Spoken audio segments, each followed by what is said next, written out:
सबसे पहले बात करते हैं राम मंदिर चंदा चोरी की। तो इस मामले को लेकर अब एक्शन तेज हो चुका है और ऐसे ऐसे खुलासे हो रहे हैं कि चंदा चोरों का एक एक झूठ अब सामने आ रहा है।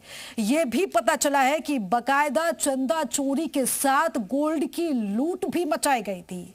जहां जांच तेज है तो अब वक्त बुलडोजर के एक्शन का भी हो गया है। यह बुलडोजर का एक्शन जो अब चंदा चोरों का हिसाब करेगा और इसके लिए अब बुलडोजर की डेट भी फिक्स कर दी गई है।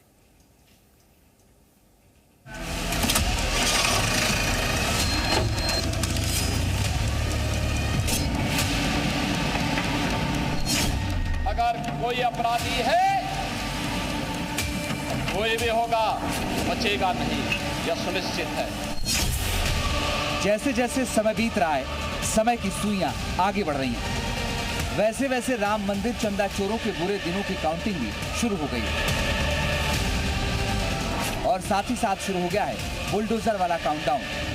योगी ने कहा था कि चंदा चोरों को नहीं छोड़ेंगे और उन्हीं चंदा चोरों पर एक्शन के काउंटडाउन का असर यह है कि अब बुलडोजर एक्शन दूर नहीं, क्योंकि चंदा चोरों पर बुलडोजर एक्शन की डेट आ चुकी है।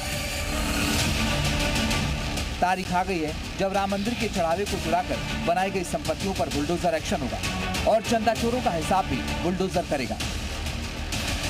यह एक्शन होगा चढ़ावा चोरी मामले में गिरफ्तार लव कुश मिश्रा के घर पर, जो कि निर्माणाधीन है। ये वो घर है जो 17,000 की नौकरी वाले लव कुश ने पहले 8 लाख में खरीदा और अब 25 लाख लगाकर निर्माण कराया जा रहा है। लेकिन अब इस मकान को नोटिस दिया जा चुका है और जिस दिन बुलडोजर एक्शन हो सकता है वो है 7 जुलाई, यानी अब से 3 दिन बाद। अयोध्या में चंदा चोरी मामले में जेल गए लवकुश के घर पर बुलडोजर की कार्रवाई होगी।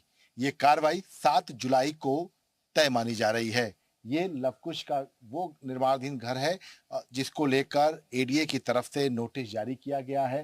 कहा जा रहा है कि 7 तारीख को इस पर बुलडोजर की कार्रवाई की जाएगी। दरअसल लव कुश मिश्रा के घर को नोटिस दिया गया था जिसमें पाया गया था कि बिना नक्शा पास कराए बनाया जा रहा है। इसके बाद अब 7 जुलाई के करीब इस पर बुलडोजर चल सकता है। जहां एक तरफ बुलडोजर की तैयारी है तो वहीं एसआईटी भी अपनी जांच को तेज कर चुकी है और अब इस खेल में गोल्ड को लेकर भी बड़े घोटाले की बात सामने आ रही है, जिसके मुताबिक अब ये भी सामने आ रहा है कि राम मंदिर से चुराए गए आभूषण को गलाकर उसे सोने के बिस्किट बनाए जाते थे। यही वजह है कि अभी तक छापेमारी के दौरान आभूषण की बरामदगी नहीं हो पाई। साथ ही साथ ये भी सामने आया कि ट्रस्ट की बैठक में सोने चांदी की मात्रा एजेंडे के हिस्से में नहीं थी। माना जा रहा है कि जैसे राम मंदिर में चढ़ने वाला आभूषण गला दिया जाता है और उस गलाने के बाद उसके ईंटें बनवाए जाते हैं, वैसे ही आरोपियों ने उसी पैटर्न पर तमाम आभूषण चोरी करके उनको किसी एक जगह पर गलाया और उसके सोने के ईंट बनाए हैं। इसके अलावा खुलासा यह भी हुआ है कि ये कोई साधारण चोरी नहीं, बल्कि इसके पीछे मंदिर के भीतर बैठे भरोसेमंद लोगों का एक सोचा समझा सिंडिकेट काम कर रहा था और रोजाना करीब 8 लाख रुपए की चोरी की जा रही थी। इसमें कई बैंक कर्मियों की भूमिका भी संदिग्ध बताई जा रही है, क्योंकि खुलासे से पहले हर दिन सिर्फ 18 लाख रुपए जमा किए जा रहे थे, लेकिन अब हर दिन 26 लाख रुपए तक जमा किए जा रहे हैं। बाकायदा लूटी गई इस राशि का बंटवारा होता था। सूत्रों के मुताबिक वीवीआईपी दर्शन के नाम पर भी उगाही की जाती थी। राम मंदिर चंदा चोरी मामले में जेल गए टिन्नू यादव ने सबसे पहले पैसा छुपाने के लिए अपने इस हॉस्टल को चुना था।